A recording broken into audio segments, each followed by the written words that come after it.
In this video, we're going to take a look at the color adjustment layer Vibrance. Now, the purpose of Vibrance is to allow you the ability to increase the saturation or decrease the saturation of an image without actually clipping the colors. Now, if you're familiar with adjusting the saturation of an image, you might have noticed that you can push that saturation to a point where the colors start to band, you start seeing posterization, the colors get so intense that it starts to really kind of break your image, and Vibrance's job is to help avoid that. So let's go ahead and click on Vibrance. It's in the second row of adjustment layers inside the adjustments panel. We'll just go ahead and click and drop one of those down.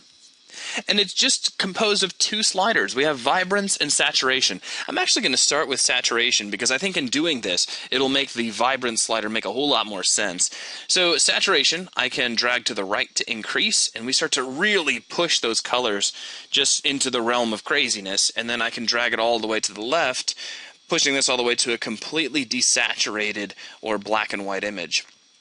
By the way, just as a quick aside to the audience, I do not recommend that you use desaturation in order to make a black and white image. I would definitely suggest that you use the black and white adjustment layer, which we will discuss in a separate video.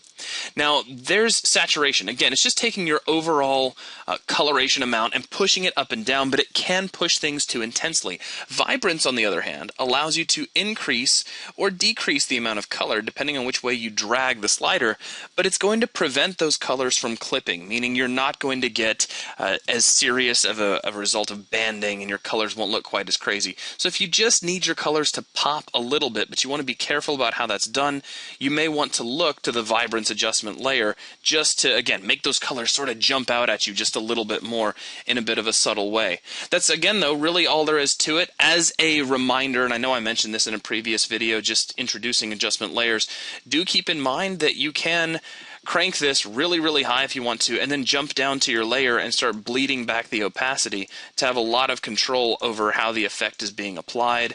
So definitely remember the fact that this is an adjustment layer and does offer you that kind of control. However, that will wrap things up for this video. Thank you very much for watching.